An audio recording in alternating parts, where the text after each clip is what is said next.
Right, you know. Clash! Clash! Clash! Clash! Clash! Clash! Clash! Clash! Clash! Clash! Come on, do it. We've got to get on. Come on.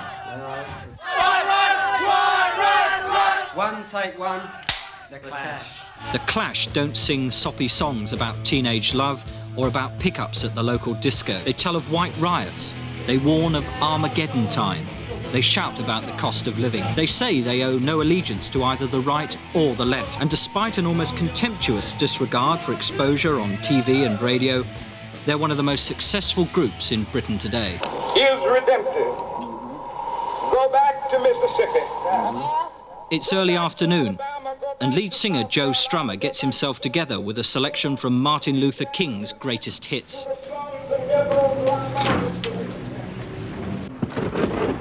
For a man who sung himself hoarse the night before and is now about to travel 50 miles to do the same in foggy Edinburgh, Dr. King's vision from the mountaintop is stirring stuff. I am not unmindful that some of you have come here but have not walked in the valley of despair. I say to you today, my friends. As the group leaves town, the entourage's strays are bailed out. The Clash and their enthusiastic fans have had more than their fair share of attention from the law. The result, rightly or wrongly, is suspicion bordering on paranoia. Frankly, the Clash don't regard the boys in blue as potential friends. It really is. It's so boring down the local neck, like, say, example, in Dundee, that they just love to grab a few poofters from London and, you know what I mean? It livens up the police station. You know, I've done it in Newcastle. You know, obviously they're fed up with nicking the same old drunks or whatever. And then when you've got a few Nancy boys up from London, you know, grab them and have a bit of fun. And maybe, you know, if you can do them for a bit of something heavy, you know, you can get a bit of promotion. I don't know what they think. The audience go wild, and probably the police react in the same way, perhaps. You know. And so we seem to attract quite a bit of it. We could do well without it.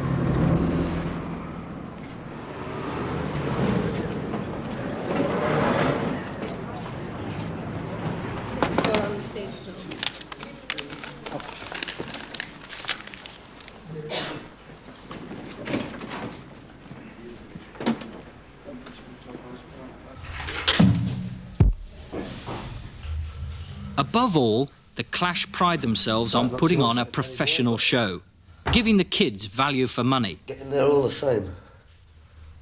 They're great to the kids as well. They stood outside their hotel for about 10 minutes last night. It was freezing and they signed autographs and everything. It was great.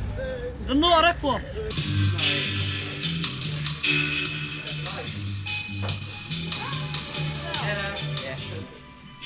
An hour before the concert, the atmosphere in the dressing room is almost monastic. However, Joe does have to have a little something to get himself on stage. Honey and lemon, for his voice. I've never been able to keep healthy in the winter. But how long have you been waiting out here? Since about 2 o'clock. Why have you waited all that time? To get their autographs or something. Just to see them. We've not got tickets either. The band's concern for their fans even runs to letting some of them into the concert free.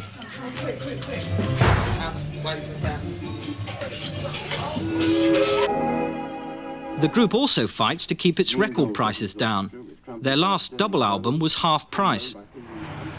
Their stand, though, has been expensive. It's rumoured that they owe their record company a six-figure sum. Frankly, they're broke. They've no money to buy homes or drive fast cars. They're rock and roll gypsies, constantly on the move, frightened to stop. Do you get angry with the record company?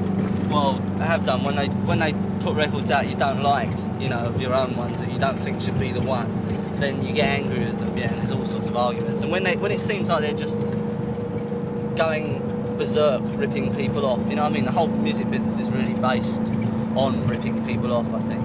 You know, so we're sort of a counterbalance force there. And when they try it with our stuff, yeah, we do get angry, don't we? relationships between bands and record companies is by and large a pretty unhealthy one. I think the record companies spend too much money and encourage the bands to spend too much money. They invest too much, I think, and the whole system is geared up for spending enormous sums of money and therefore getting bands enormously in debt, so that they feel and that they know that if they start really shaking the record company and standing up for their own rights too much, then in the last analysis the record company can pull away the money. Oh, we could be out of trouble this time next year. Providing you keep making records? Sure, provided the show goes on. If we stopped, it sort of isn't really recuperable money anyway. You know, so Where's it? if it stops, it stops. But at the moment, we don't feel like it should stop. We'd all have to take a minicab to the bankruptcy court if we knocked on the head now anyway, probably. They're very anxious that like ticket prices and record prices should be absolutely as low as possible, but at the same time they want to do a really good professional show, and I'm always the sort of the bad guy who's trying to explain that, you know, 2 and 2 makes 4 and not 3, you know, and that if we want to be independent, we've got to be self-financing. We can't live on payouts from record company. We've got to make what we do pay, so that one can have a sort of spiritual independence from the record company, as well as, you know, whatever contracts may say.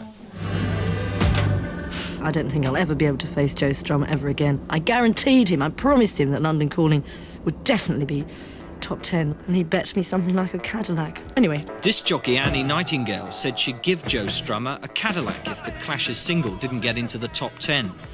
It got to number 11. Now she has to pay up. Fortunately, a listener has come to her rescue and provided the car. Typically, Joe's going to give it away to the steel town of Corby. He reckons they need it more than he does. And anyhow, he can't drive. What makes the Clash so good, though, above all the other groups? Because they're the ones that are staying in. They're the only band that have stuck to their promise, you know, going on top of the pops.